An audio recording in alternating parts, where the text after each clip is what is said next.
میں مسیح الزماں اور خدا کا دل، یہ بڑا مبارک زمانہ ہے کہ خدا نے وعدہ کیا ہے کہ زمین انبیاء سے بھر جائے گی، اور جو نئے لوگ ہوں گے میں ان کو اپنا دیدار کراؤں گا، جن کی تنگ نظریاں، جن کی دماغ کے کاندھ، جو پنڈے اٹھائے پھرتے ہیں مذہب کی، جبکہ خدا نے کہہ دیا ہے کہ ان سب مذہبوں کی سب لپٹ گئی، تو آئیں اور اپنی روحوں کو ہلکا کریں، اپنے بوجھوں کو پرے کریں، اور پورے شعور، پورے خالی سوچ کے ساتھ اور پورے دل اور جان کے ساتھ خدا کی تعلیمات اور جو وہ آواز دے رہا ہے دل لگائے، تاکہ ہم اپنی منزل پا جائیں۔ باقی ہم نے اپنا پیغام پہنچا دیا ہے اور پہنچاتے رہیں گے، اور یہ ہمارا فرض اولین ہے، اور یورپ اس سلولی اس پیغام کو قبول کرتا جا رہا ہے۔ امیر فیصل صاحب، مغل اجالا صاحب، دیگر ٹیم اور جو لوگ بھی خدا کی معرفت کو جاننا چاہتے ہیں، کیونکہ میری زندگی کا پہلا، آخری مقصد اور ابدی مقصد جو وہ یہی ہے، میں جہاں بھی ہوں گا خدا کے راز الہی بتاتا رہوں گا۔ ماننا نہ ماننا یہ میری ذمہ داری نہیں ہے، یہ ہر انسان اور اس پہ منحصر ہے کہ وہ اس تعلیمات کو کیسے لیتا ہے۔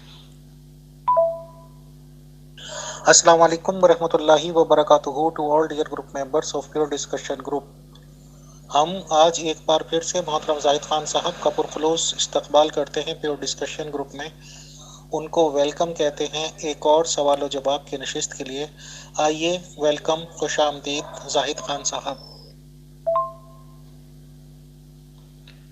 امیر فیصل صاحب، مغل اجالا صاحب، دیگر ٹیم، میں سب کا شکر گزار ہوں، اور میں یہاں پہ آ گیا ہوں، تو دیکھ لیں کب چپ کرنا ہے۔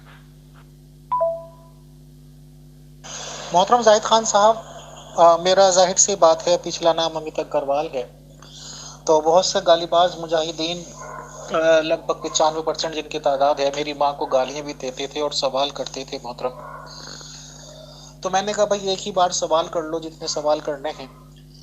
تو ایک ان میں سے گالی باز مجاہد سے کل کا ٹائم بھی سیٹلڈ ہو گیا تھا، اور ایک دو ممبر اور گالیاں دے رہے تھے، تو الٹیمیٹلی یہ ہوا کہ وہ لوگ تو پھر سامنے آنے کی ہمت کر نہیں سکے۔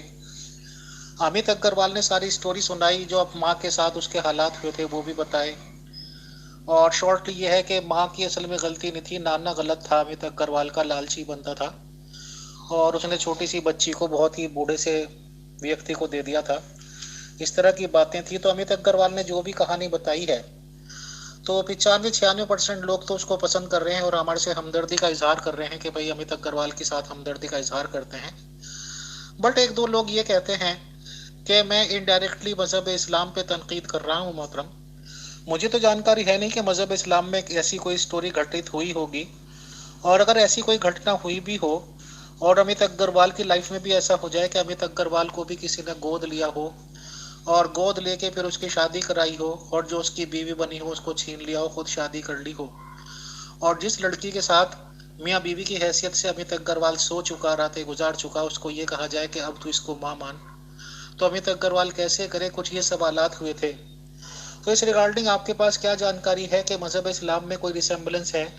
اور اگر مذہب اسلام میں ایسی کوئی ریسمبلنس ہے بھی، تو اس سے امیت اگروال کا کیا لینا دینا؟ امیت اگروال کی کہانی تو الگ ہے۔ تو آپ کے کمنٹس کیا ہوں گے اس ریگارڈنگ سر؟ بتائیں، شکریہ۔ ہماری بدقسمتی یہ ہے کہ ہم مذہبوں کے عشق کے اندر اندھے ہو چکے ہیں۔ یعنی جیسے وہ کہہ گئے تھے محمد سوال نہیں کرنا، بس صلی اللہ علیہ وسلم کی رٹ، اور یہ کہ وہ جہانوں پہ رحمت للعالمین تھے، لیکن اگر زندگی پہ غور کیا جائے تو وہ بالکل بھی نہیں تھے۔ جب میں یہ سچ کہتا ہوں تو بڑی تکلیف ہوتی ہے، اور وقت آ گیا ہے کہ انتھی عشق محبت ذرا پرے کر کے سوال زیادہ کیے جائیں۔ تو مشہور واقعہ ہے، محمد صاحب نے دوسروں کی بیویوں کو چھینا، بلکہ اپنے بیٹے کی بیوی کو اپنا اپنی بیوی بنایا، اور وہ بتاتے ہیں مجھے زید بن حارثہ عالم برزخ میں کہ جب یہ محمد صاحب اس کے عشق میں ڈول گئے تھے تو بیٹے نے چاہا کیونکہ نبی ہیں کہیں اور بدنامگی نہ ہو، تو پھر اپنی بیٹی کو طلاق دے دی، اپنی بیوی کو طلاق دے دی۔ اب یہ وہ چیزیں ہیں، یہ جو پرانے بسیدہ قسم دماغ کے لوگ ہیں یہ کبھی بھی نہیں مانیں گے اور مختلف عذر کرتے رہیں گے اور کوے کو چٹا کرتے رہیں گے۔ تو آپ کی جو کہانی ہے وہ بڑی مجھے بتایا گیا ممبروں کی طرف سے، تو میں تو جی آپ کا دلی طور پہ کہ بہرحال اگروال ہیں یا میر فیصل ہیں لیکن نیا انسان تو بننے کی کوشش کر رہے ہیں، اور یہ انسانیت کی میراث ہے کہ آدمیت سے نکل کر نیا انسان بنے اور جو نیو ہیومن ایرا ہے، جو نئی دور ہے، اس کا حصہ بنے تاکہ امن قائم ہو اس دنیا کے اندر۔ تو ہم تو کوئی لگی چپٹی نہیں کرتے، کیونکہ اگر ہم نے کی تو ہماری روح کے اندر اندھیرے آئیں گے، اس لیے ہم صاف صاف وہی بتا دیتے ہیں جو مشاہدہ الہی اور خدا کی طرف سے بتایا جا رہا ہے۔ مانے یا نہ مانے، خدا نے ایک بات کہہ دی، یہ سب ماضی کا حصہ بن جائیں گے، اندھیروں کا حصہ بن جائیں گے، کیونکہ اب نیا دور شروع ہو جائے گا۔ تو میرا ہم اس بات پہ یقین رکھتے ہیں، یقین کامل۔ بہت تھینکس اینڈ بہت گریٹفل ہیں ہم آپ کے محترم زاہد خان صاحب۔ آپ کچھ سوال مغل میم آپ سے کر لیں، اس کے بعد دیکھتے ہیں سر۔ Thank you. جی محترم زاہد خان صاحب ویلکم۔ پہلا سوال ہی ایک ممبر نے بھیجا ہے، انہوں نے کہا ہے کہ جب مختلف لوگ آپس میں ملتے ہیں تو گریٹنگ کے لیے کچھ الفاظ بولتے ہیں، جیسے مسلمان ملتے ہیں تو آپس میں السلام علیکم ورحمۃ اللہ، یعنی آپ پر سلامتی ہو، خدا کی اور رحمت ہو۔ کرسچنز جب مسیحی ممبر ہمارے یہاں پہ آتے ہیں اور ان سے بات چیت ہوتی ہے تو وہ کہتے ہیں خداوند میں آپ کی سلامتی ہو۔ تو اس کا کیا مطلب ہے؟ خداوند میں سلامتی ہونا مسلمانوں میں ہے آپ پر سلامتی ہو، وہ کہتے ہیں خداوند میں سلامتی ہو، ان دونوں میں کیا فرق ہے؟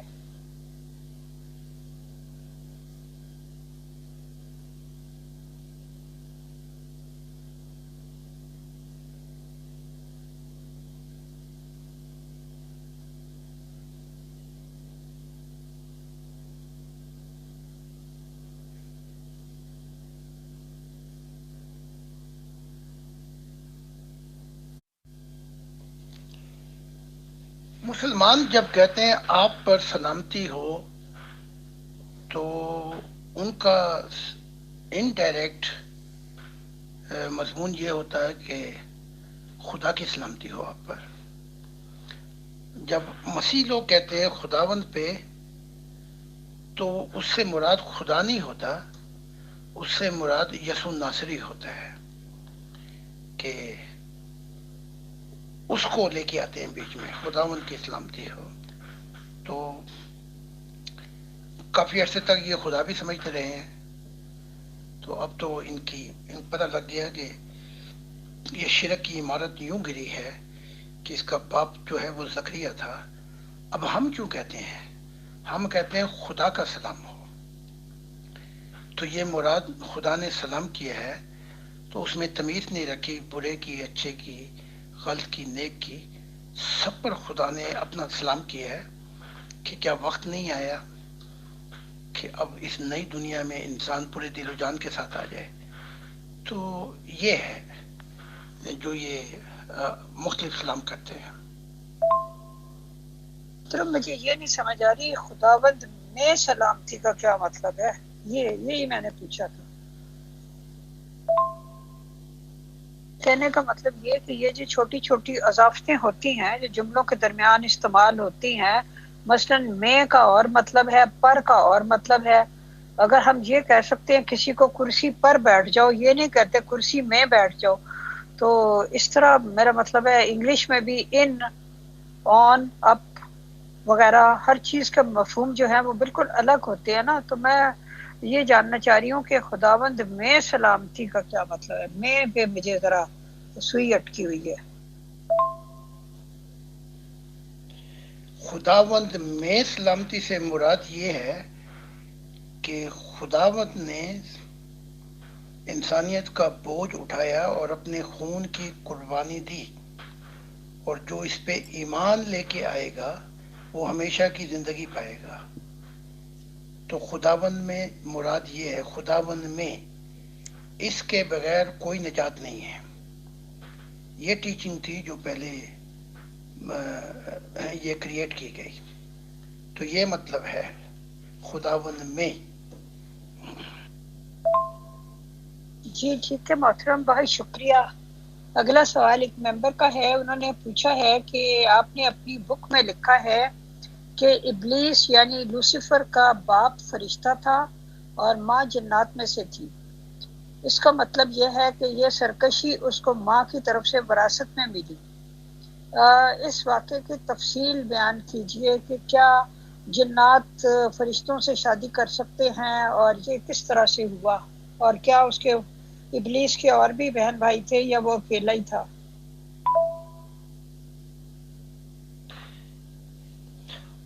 ابلیس کے اور بھی بہن بھائی تھے، اور جن کا میں نے ذکر کیا اس وقت مجھے یاد نہیں پڑ رہا۔ تو جب میں یہ ٹیسٹمونی لکھ رہا تھا تو مجھے بتایا گیا، تو میں نے لکھ دیا ہے۔ تو یہ ڈان سفر کر رہا تھا اپنا جنوں کی دنیا میں، تو وہاں اسے ان کی محبت ہو گئی۔ ہاں، جن فرشتوں سے شادی کر سکتے ہیں، فرشتے جنوں سے شادی کر سکتے ہیں، انسانیت جنوں سے شادی کر سکتی ہے اور فرشتوں سے شادی کر سکتی ہے۔ ہم شادی کہتے ہیں، وہ پارٹنرشپ سمجھتے ہیں۔ بہرحال الفاظوں میں فرق آ جاتا ہے۔ تو ان گنت مخلوقات ہیں، ہر کسی کے ساتھ بندھن اور ہم سفری ہو سکتی ہے۔ یہ بالکل یونیورسل قانون ہے روح کی زندگی کا۔ تو ہاں، جس کے پاس نور ہے اس کو بہت چوائسز ہیں، بڑی فرمائشیں ہیں، اس کو بہت کچھ مختلف جہان پیشکش کرتے ہیں۔ جن کے پاس نور ہے ہی نہیں، مصیبت میں اور روئے کالی ہیں، ان پہ بڑی مصیبتیں ہیں۔ تو یہ ہے سب کچھ، اور میں خود اس کی مثال ہوں۔ جو میں نے اپنی کتاب میں لکھا، جو خدا کی بیٹی تھی، جس کے نیچے 12 کروڑ جنتیں ہیں آسمانی نور میں، اس سے میرا ہم سفر بندھن بنا ہے، اور خدا نے ہمیں برکتیں دی تھی، برکتیں دی ہیں۔ اس کتاب میں ہی بتایا تھا کہ یہ محبت کے بندھن ہے، تو اس میں خدا کو شامل کر کے وہ سفر کرتے ہیں۔ اور بھی بہت سی مثالیں ہیں، جیسے جو موسیٰ نبی ہیں، ان کی بیٹی جو ہے، انہوں نے مجھ سے ہم سفر اور مجھ سے بندھن باندھا ہے ہم سفری کا۔ آپ شادی کہتے ہیں، شادی الفاظ مجھے اچھی نہیں لگتی، کیونکہ اس میں ملا شلا یعنی کہ سب لوگ آ جاتے ہیں۔ تو ہم سفر، تو موسیٰ اس پہ بہت خوش ہوئے تھے۔ تو یہ سارے باتیں روح کی دنیا کی ہیں۔ راستوں میں اور بھی بہت کھول سکتا ہوں، لیکن یہاں اس کی کوئی گنجائش نہیں ہے۔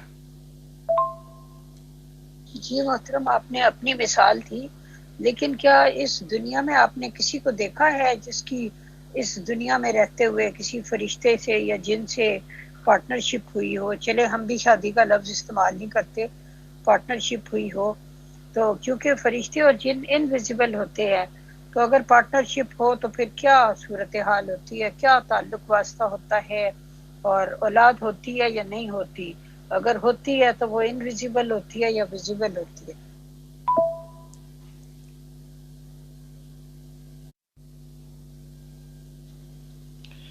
مثالیں تو بہت ہیں میری موومنٹ میں۔ ایک مثال میں دے دیتا ہوں۔ ہیلمٹ روشا جو 40 سال میرے ساتھ چلے ہیں، اس کی پارٹنرشپ ہوئی ہے، بلکہ خدا نے کی ہے۔ اپنا وہ شہزادی ہے جنتوں کی، گولڈن نوروں کی، تو وہ آتی بھی ہیں، ان کے ساتھ سوتی بھی ہیں، صرف اولاد نہیں ہو سکتی۔ تو میں نے بھی اکثر دیکھا ہے آتے ہوئے اور جاتے ہوئے. تو یہ وہ مشاہدہ الہی ہیں جب اندھا پن دور ہو جائے اور موت کی سرحد کو پار کر لے انسان. تو تو یہ میں نے بہت دفعہ دیکھا. اگر میں اس کی ذاتی مثالیں دوں تو کیونکہ پرائیویٹ معاملے ہیں، اپنی مثال دے دی میں نے، تو یہ واقعات میں نے کئی دفعہ دیکھے ہیں. تو جب یہ روح کی دنیا میں جائیں گے تو ان کا بندھن تو یہیں بن گیا ہے. اور جب روح کے ساتھ جب یہ سوتے ہیں ایک دوسرے کے ساتھ تو وہ لاکھوں کروڑوں گنا زیادہ، یعنی کہ اس میں لطف ہے کجا کے جسم کی پابندیاں اور جسم کی لمیٹیشن آ جاتی ہیں. جی محترم، اگلا سوال یہ ہے کہ جب ایک مرد اور عورت کی شادی ہوتی ہے تو آگے جو اولاد ہوتی ہے تو اس کے اوپر کس کی شخصیت کا یا عادات کا یا جبلت کا، فطرت کا اثر زیادہ ہوتا ہے؟ کیونکہ ہم یہ دیکھتے ہیں کہ حضرت نوح کا وہ بیٹا، ایک بیٹا جو نافرمان تھا، اس کے بارے میں کہا جاتا ہے کہ اس کی ماں جو تھی وہ بھی حضرت نوح پہ ایمان نہیں لاتی تھی اور وہ بھی نافرمان تھی. تو اس طرح جب ہم اما حوا اور آدم کا معاملہ دیکھتے ہیں تو آپ نے اپنی بک میں بتایا ہے کہ اما حوا جو تھی وہ آدم کا روحانی معاملات میں ساتھ دینے کے لیے تیار نہیں تھی اور وہ ابلیس کے اثر میں زیادہ تھی. اسی طرح ہم دیکھتے ہیں کہ حضرت یوسف کے بھائیوں میں سے حضرت یعقوب کی بیویوں میں سے جو حضرت یوسف اور بنیامین کی ماں تھی وہ ایک نیک اور صالح عورت تھی، لیکن پہلے جو پتہ نہیں 10 یا 11 بھائی تھے وہ ایک دوسری عورت سے تھے. تو اس کا مطلب ہے کہ عورت کا رول بہت امپورٹنٹ ہے کہ آگے اولاد کس قسم کی پیدا ہوگی. آپ اس بارے میں کیا کہتے ہیں؟ میں اس بارے میں تھوڑا سا بعد میں بتاتا ہوں. جیسے قرآن بھی کہتا ہے کہ جب ابراہیم کو آزمائش میں سے گزارا تو اس کے بعد خدا نے کہا قال انی جاعلک للناس اماما، میں تجھے امام بناؤں گا. تو ابراہیم نے وہاں دیکھا خدا خوش ہے، کہا وذریتی، میری اولاد میں سے بھی. تو وہاں خدا نے پھر تھوڑا سا وقفہ آ جاتا ہے اور کہا لا یحن العہد الظالمین، میرا وعدہ ظالموں سے نہیں پورا ہوگا. تو حقیقت یہ ہے کہ اگر ہم ابراہیم کی زندگی پہ غور کر لیں تو جو 2 مائیں تھیں وہ اہل، اور کتورہ سے کوئی 8 بچے تھے اور وہ خود بھی دنیائی عورت تھی. تو وہ جھگڑے اور پھر ابراہیم نے اپنی زندگی میں ہی ان کو دے دا کے اپنی جان چھڑائی. تو یہاں پہ جو سوال اٹھتا ہے وہ بہت بڑا ہے. خدا کی دنیا لانے کے اندر میں سمجھتا ہوں عورت کا کردار جو ہے وہ آدمی سے زیادہ ہے. یعنی کہ ماں جو ہے یا عورت، اس کا اثر بہت زیادہ ہوتا ہے بچے پر، کیونکہ باپ وقت نہیں دے سکتا، باہر ہوتا ہے کام کاج اور دوسرے، لیکن ماں کا اثر بہت زیادہ ہوتا ہے. تو میں سمجھتا ہوں کہ اصل جو درس گاہ ہے محبت کی یا سیرت کی یا رہنمائی کی، یہ ماں کا ہے.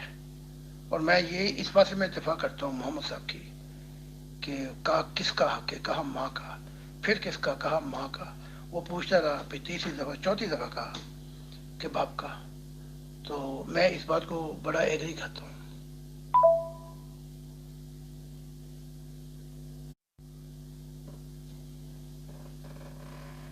اس کے باوجود 4 سال غالباً ایسے ہوتے ہیں، ماں وقت کم دے یا زیادہ دے، بچے کا رجحان اپنی ماں کی طرف ہوتا ہے، بلکہ پیدا ہوتے کے ساتھ ہی جو گریوٹی ہے ماں کے ساتھ وہ باپ کے ساتھ نہیں ہوتی.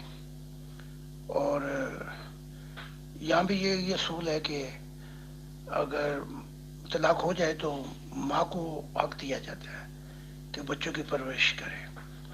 اب ماں کتنا وقت دیتی ہے یہ ایک کوشچن ہے. کتنا وقت ماں کو بھی روحانیت کی خبر ہے کہ نہیں. تو نہیں ہے تو وہ جو کچھ بھی تربیت کرے گی اس کا اثر بچے پہ زیادہ ہوتا ہے. اگر وہ دنیائی دار ہے تو بچہ اس اثر کو قبول کرتا ہے. اس کے بعد پھر کم سے کم 7 سال ہوتے ہیں جو بہت نزدیک ترین ہوتے ہیں، جس میں باپ کی تربیت بھی بڑی شامل حال ہوتی ہے. تو اس کے بعد پھر وہ دوسری دنیا میں قدم رکھتا ہے اور چیزوں کا اثر قبول کرنا شروع کرتا ہے.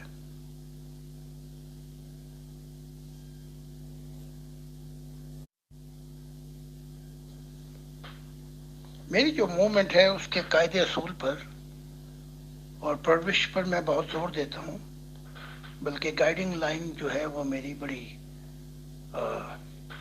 کیا کہتے ہیں ابتدائی. سب کو میں بتاتا ہوں کہ کیا کرنا چاہیے. تو یہ قاعدہ قانون اور اس کو آہستہ آہستہ اپناتے ہوئے، کیونکہ یہ دور جو ہے یہ خدا کا دور ہے، نہ کسی مذہب کا، نہ کسی نبی کا یا کسی اور کا. تو اگر بچے کی رہنمائی صحیح ہو جائے خدا کی طرف، تو اس کے بعد یونیورسل شعائیں بچے کی کھلی رہتی ہیں، انہیں کوئی بند نہیں کر سکتا.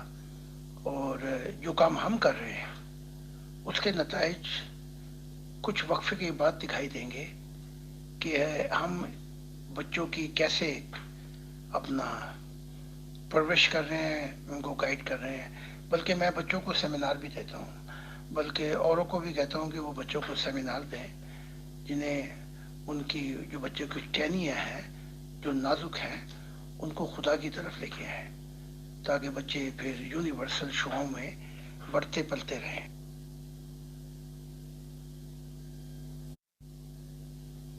جی محترم، ایک تو میرا یہ سوال آپ کی اس بات سے ہی پیدا ہوا کہ جی مرد جو ہے وہ بزی ہوتا ہے باہر کی لائف میں، تو ماں کا رول بچے کی پرورش میں بہت اہم ہوتا ہے وغیرہ وغیرہ. لیکن آپ دیکھیں نا ویسٹ کی جو مائیں ہیں انہیں بھی اسی طرح مردوں کی طرح کام کرنا پڑتا ہے، 9 to 5 ڈیوٹی جاب. اور بچوں کو اگر کسی قسم کی اخلاقی روحانی تربیت کی ضرورت ہے تو وہ بھی بیچاری کہاں کر سکتی ہیں، بلکہ انہیں پہلے بچے پیدا بھی کرنے پڑتے ہیں اور اس کے بعد پھر پالنے بھی پڑتے ہیں اور اس کے بعد پھر ان کو میرا مطلب ہے مختلف ڈے کیئر سینٹرز میں چھوڑنا اور یہ وہ وغیرہ وغیرہ. تو بچے کی تربیت اور تعلیم اور خدا سے اس کی واقفیت، اس کو اچھی باتیں بتانا، یہ سارا کچھ کرنے کے لیے تو وہاں کی ماؤں کے پاس بھی وقت نہیں ہے. تو اس مسئلے کا کیا حل ہے؟ جی محترم، اب یہ ہے کہ مغربی جمہوریت نے تو عورتوں کو کمانے پہ لگا دیا ہے، یعنی اپنا کماؤ اور کھاؤ. اور دوسرا یہ ہے کہ شادی کا انسٹیٹیوشن آلموسٹ ختم ہی ہوتا جا رہا ہے، اس وجہ سے کہ مرد کو شادی کرنے کی صورت میں اگر طلاق ہو تو اپنی جائیداد کا آدھا حصہ عورت کو دینا پڑتا ہے، لہٰذا وہ شادی کرتے ہی نہیں. وہ ایک سوشل کانٹریکٹ ہو جاتا ہے جس کو سوشل میریجز کہا جاتا ہے. تو مطلب اس طرح سے رہنے کا جو سسٹم، تو آپ خود سوچیں کہ کہا تو یہ جاتا ہے کہ وہاں عورتوں کو بہت حقوق حاصل ہیں، وہاں عورت کو کیا حق حاصل ہے؟ کمانا اس کو خود پڑتا ہے، جاب اس کو خود کرنی پڑتی ہے. اور یہ جو ایک سوشل کانٹریکٹ ہوتا ہے جس کے تحت مرد اور عورت ساتھ رہتے ہیں، جب مرضی مرد جو ہے وہ پلہ جھاڑ کے الگ ہو جائے اور اس کے بعد وہ عورت جو ہے وہ بیچاری اس کو میرا مطلب ہے چلیں وہاں کی گورنمنٹس بھی کچھ مدد کر دیتی ہوں گی فائنینشلی، لیکن کافی پریشر ہے. مطلب ہے کہ آپ ذرا اگر پریکٹیکلی سوچیں، اگر آپ وسیع الزماں ہیں تو آپ کو عورتوں کے نقطۂ نگاہ سے بھی سوچنا پڑے گا نا کہ وہ بیچاری جو اتنے پریشر میں اور سنگل مدر ہوتے ہوئے وہ ماں بچوں کی دیکھ بھال کرتی ہیں، تو یہ کس طرح سے پھر کہاں وہ کیسے خدا کے لیے ٹائم نکالیں جبکہ کمانا بھی خود پڑتا ہو، رینٹ بھی دینے پڑتے ہوں، بلز بھی دینے پڑتے ہوں وغیرہ وغیرہ. تو یہ کیسے ہوگا؟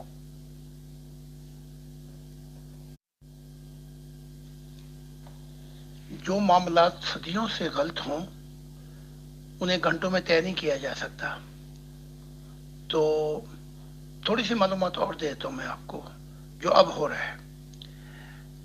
چاہے میرج کانٹریکٹ ہو یا شادی ہو، تو عورت کو کم سے کم 2 سال یا 4 سال اسے اجازت ہوتی ہے کہ وہ کام نہ کرے، لیکن اگر عورت ضد کرے کہ نہیں میں کام کروں گی تو پھر مرد کو یہ چھٹی مل سکتی ہے۔ تو کم سے کم غالباً جو اگر صحیح معلومات میں دے رہا ہوں یہ نیا قانون ہے، تو کم سے کم 2 سال تک وہ گھر پہ رہ سکتی ہے، جسے کہتے ہیں چلڈرن ویکیشن۔ تو نظام میں تبدیلی کے لیے نہ دن میں نظام اوپر کو جاتا ہے، نہ ایک دن میں نظام نیچے کو گرتا ہے۔ اوپر کو چڑھنے میں نظام کو بڑی قربانیاں دینی پڑتی ہیں جیسے یورپین نے دی، اور پھر اس خرابیوں کو دور کرنے کے لیے بھی وقت چاہیے، تو اس کے لیے وقت درکار ہے۔ تو سمجھتے تو ہم سارا کچھ ہیں، لیکن جس لائن سے ہم سسٹم کو ٹھیک کرنے کی کوشش کر رہے ہیں وہ آئیڈیل سسٹم ہے، اس کے لیے وقت لگے گا۔ بلکہ یہ کہنا کہ اگر آدمی عورت کو چھوڑ جائے تو تھوڑی بہت ہی مدد ملتی، ایسی بات نہیں، تھوڑی بہت ہی نہیں ملتی۔ اس کو مکان کا کرایہ، اس کو سوشل کا کرایہ، اور آپ کو یہ بھی میں بتا دوں، معلومات میں اضافہ کر دوں، اگر جتنے بچے ہوں اس کے حساب سے بہت پیسے بھی ملتے ہیں۔ تو یہ آؤٹ سینڈر جو ہیں یہ غلط فائدہ اٹھاتے ہیں، تو یہ بچے زیادہ بناتے ہیں، اور ان کو کم سے کم بعض اوقات 8 بچے ہوتے ہیں، 2000 3000، بلکہ اتنی تو کام کر کے بھی پیسے نہیں ملتے جتنے ان کو مل جاتے ہیں۔ لیکن یہ یورپین سوشل سسٹم کا غلط استعمال نہیں کرتے، اور بلکہ میں جانتا ہوں کہ بہت کم لوگ ہیں جو اس سوشل سسٹم کو لیتے ہیں، تو ایسی بات نہیں ہے۔ تو کسی نظام کو بھی غلط استعمال کیا جا سکتا ہے، اور اس نظام سے فائدہ اٹھاتے ہوئے اور نظام میں تبدیلی بھی پیدا کی جا سکتی ہے۔ پروگرامز ہمارے پاس ہیں، لیکن یہ پروگرام جو ہے ہم ابتدائی دور سے گزر رہے ہیں، اس کے لیے بہت وقت لگے گا۔ جی محترم، میرا اگلا سوال یہ ہے کہ مشرقی معاشروں میں عورت کی ورجینٹی کا تصور بہت زیادہ ہے، جبکہ مغربی معاشروں میں مرد اور عورت آسانی سے اپنے پارٹنر تبدیل کرتے رہتے ہیں۔ عورت کی شرافت، عصمت و عفت کا معیار مشرقی معاشروں میں، خاص طور پہ اسلامی معاشرے میں، بلکہ میں سمجھتی ہوں کہ جو لوگ مسیحیت کی تعلیم پر عمل کرتے ہیں، مغربی معاشرہ نہیں کہہ رہی، مسیحیت والا معاشرہ، وہاں بھی یہ ہے کہ عورت جو ہے اس کو شادی سے پہلے کسی نے نہ چھوا ہو اور نہ اس نے کسی کو چھوا ہو، اور بلکہ اسلام میں یہاں تک ہے کہ پاک باز عورت وہ ہے کہ نہ اس نے کسی مرد کو دیکھا ہو نہ کسی مرد نے اس کو دیکھا ہو۔ قرآن کریم اس تعلیم کو اس طرح سپورٹ کرتا ہے کہ یعنی جن و انس میں سے بھی کسی نے اس کو نہ چھوا ہو۔ تو یہ جو ساری چیزیں ہیں ان کی کس حد تک اہمیت ہے؟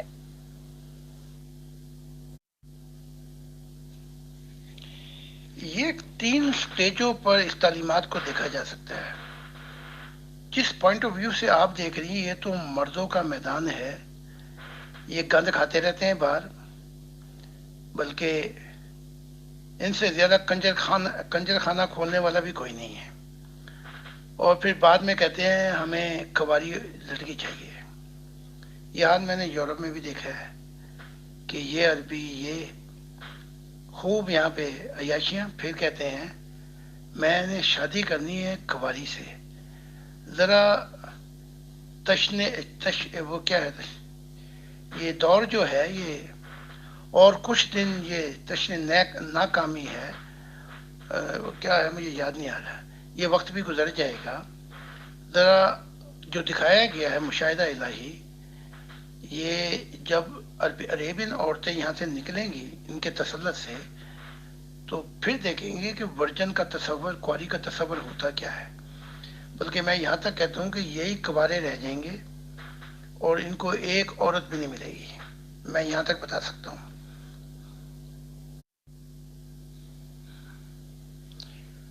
دوسرا نظام جو ہے جس کی وہ قرآن بات کرتا ہے، روح کی دنیا کی، اس نے نہیں چھوا، فلاں نے نہیں چھوا، اس نے نہیں چھوا. وہ نظام بھی میں نے دیکھ لیا، وہ بلکہ نظام کے بھی ٹکڑے ٹکڑے ہو گئے. میں نے دیکھ لیا کتنا نہیں چھوتا روح کی دنیا میں. ہاں، یہ سارے ایک دوسرے کو چھوتے ہیں. تو اب رہ گیا کہ ورجن کا معیار بہت اونچا ہے. دونوں کا عورتوں کو اجازت. پھر میں دیکھتا ہوں کواریوں کا معیار کتنا اونچا ہے. تو یہ نظام کا گندا پن اور آمرانہ اور ڈکٹیٹرشپ ہے جو عورت پہ مسلط کی گئی ہے. مردوں کا میدان ہے اسلام، اس سے زیادہ کچھ بھی نہیں ہے. یعنی کہ جہاں چاہے ان کو جھگڑا دے دو، اور بلکہ زنا بھی کرو، اور پھر عورت اگر فریاد کرے تو کہو کہ 4 گواہیاں بھی لے کے آؤ. عورت لے کے آئے، نہیں لے کے آئے تو اسی کے اوپر اسے ہی اپنا ڈنڈے مارو، اسے ہی سزا دو. تو اس نظام کو میں بڑا ایکسٹریم دیکھتا ہوں، انتہا پسند. ہمیں اس نظام کو چھوڑنا پڑے گا، بلکہ عورتوں کی آزادی کے لیے انہیں حق دینا پڑے گا کہ وہ کیا چاہتی ہیں. بہت خوب. اور کچھ دن یہ دستور میں خانہ ہے، تشنا کامی کے یہ دن گزر جائیں گے. میرے ساقی کو یا میرے ساتھی کو، میرے ساقی کو نظریں اٹھانے تو دو. ہاں، بہت اچھا ہے. آپ شعروں کے اندر ہماری گائیڈنس کر سکتی ہیں، ماشاءاللہ. جی محترم، پورا شعر پڑھ دیتی ہوں. اور کچھ دن یہ دستور میں خانہ ہے، تشنا کامی کے یہ دن گزر جائیں گے. میرے ساقی کو نظریں اٹھانے تو دو، جتنے خالی ہیں سب جام بھر جائیں گے. جی محترم، ہمارے پچھلے کسی پروگرام میں ایک دن بات ہو رہی تھی کہ آپ نے بتایا تھی، کسی پروگرام میں ایک دن بات ہو رہی تھی کہ آپ نے بتایا کہ خدا تعالیٰ بھی غصہ کرتا ہے. تو رات میں خدا کے غصے کا بہت ذکر ہے، اور آپ نے فرمایا کہ خدا کو اتنا غصہ آیا کہ ہارون کے دونوں بیٹے مار دیے. تو اس طرح کی باتیں آپ نے بتائی. تو ہم تو یہی پڑھتے آئے ہیں کہ خدا رحیم و کریم ہے اور بہت محبت کرنے والا ہے، اور محبت کے ساتھ اس نے انسان کو تخلیق کیا ہے، اور چاہتا ہے کہ انسان اس کو پہچانے. تو یہ خدا کو غصہ کیوں آتا ہے اور کب آتا ہے؟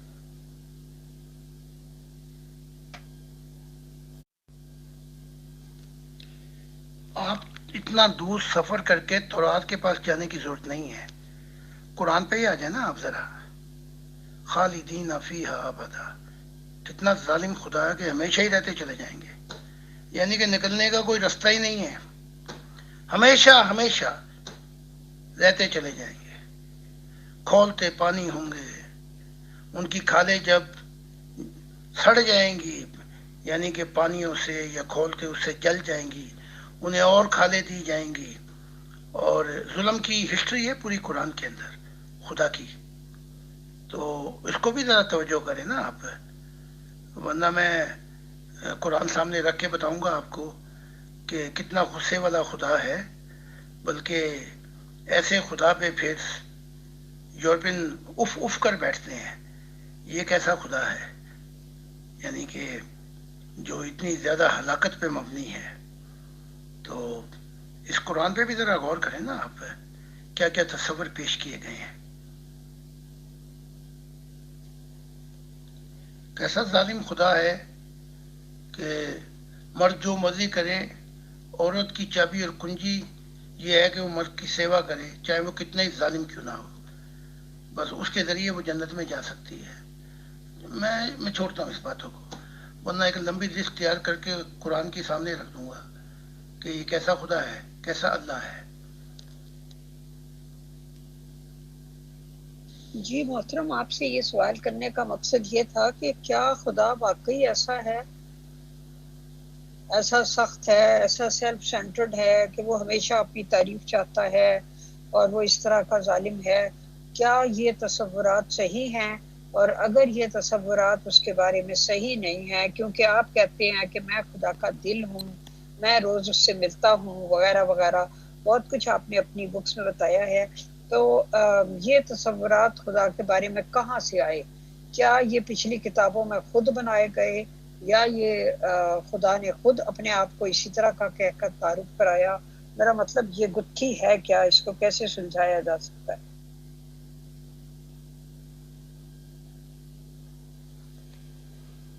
جی معاف کرنا، میں سوال کی نوعیت کو سمجھ گیا ہوں. نہیں، ایسا قرآن نہیں ہے. یہ نبیوں کے اپنا کوئی طریقہ کار تھا. یہ سارا کرتے خود اور تھوپ دیتے تھے خدا پر. اور قرآن میں بھی ایسی بات نہیں ہے. یہ سارا کچھ محمد کی اپنی شریعت ہے. خدا ایسا خدا نہیں ہے. خدا کیسا خدا ہے وہ ہم بتا رہے ہیں اب. کتنی محبت کرنے والا، اور انسان کو حساب کتاب سزا جزا کے لیے نہیں پیدا کیا، بلکہ محبت کی تکمیل کے لیے پیدا کیا. تو یہ جتنے تورات کے نبی گزرے ہیں، اور یہ جتنے جو اپنا اسلام کے اندر، یہ سب ان کے کرتا دھرتا ہے. خدا کی غلط ترجمانی کی، خدا کا نام لے لے کے.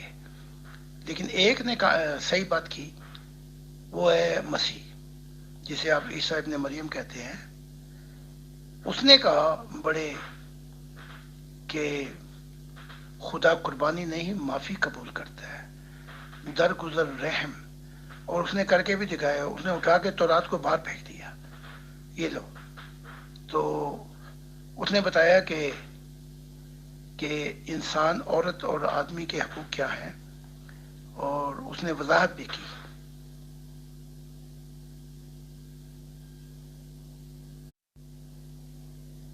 محترم، یہاں اگین ایک سوال پیدا ہوتا ہے. اگر جیسا کہ آپ کہتے ہیں کہ یہ غلط بتایا گیا، تو اس کا مطلب ہے کہ بڑے بڑے لوگوں نے اس کا نام لے لے کر اپنی جو اپنے خیالات تھے وہ اس پر تھوپ دیے.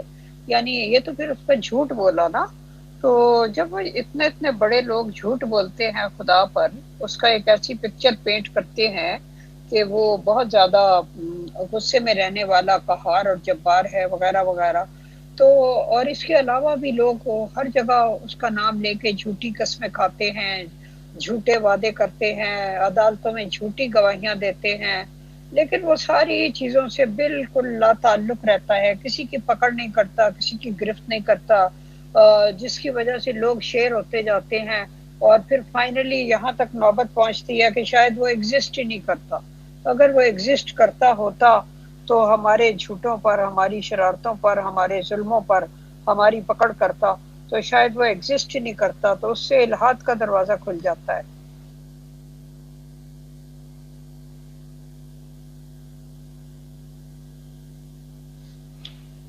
اس پول کو تو عیسیٰ نے بھی کھول دیا تھا کہ تمہارے دل سخت ہے، اس لیے تم پہ شریعت لاگو کی گئی.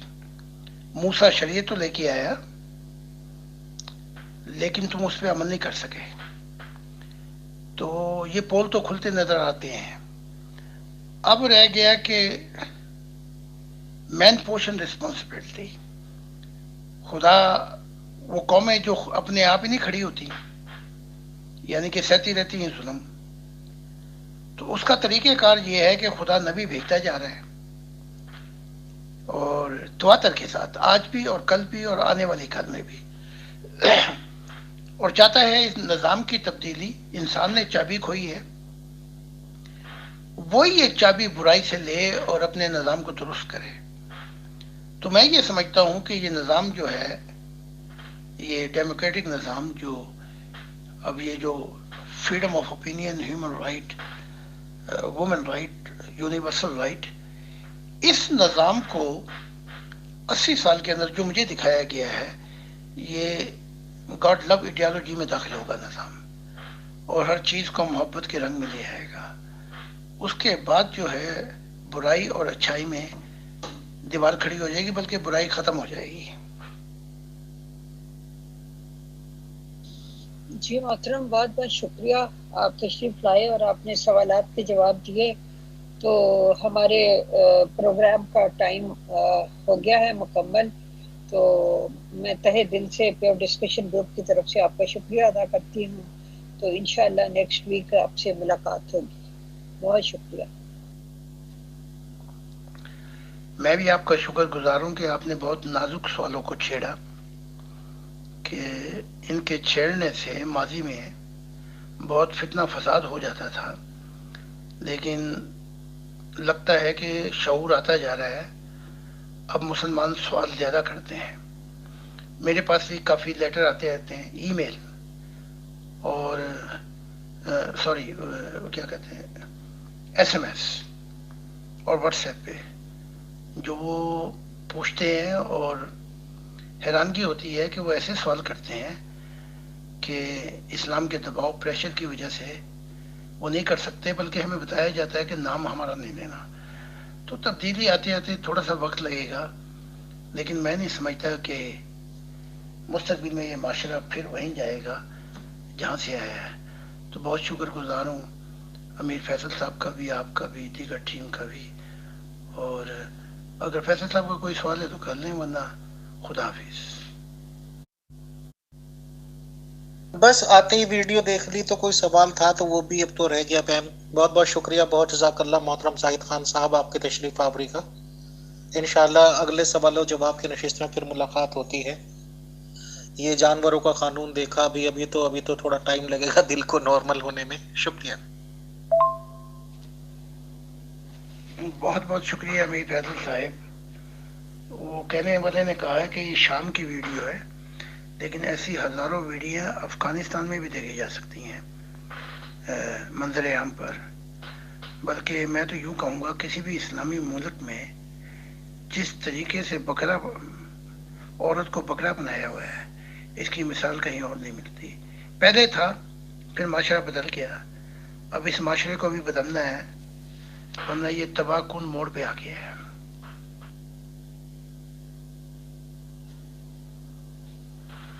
آج کل ہمارے پاس پھول کافی آئے ہوئے ہیں، ہمارے ماننے والے بھیجتے رہتے ہیں، تو میں نے کہا یہ آگے آپ کو بھی تقسیم کرتا رہوں۔ بہت بہت شکریہ امیر فیصل صاحب۔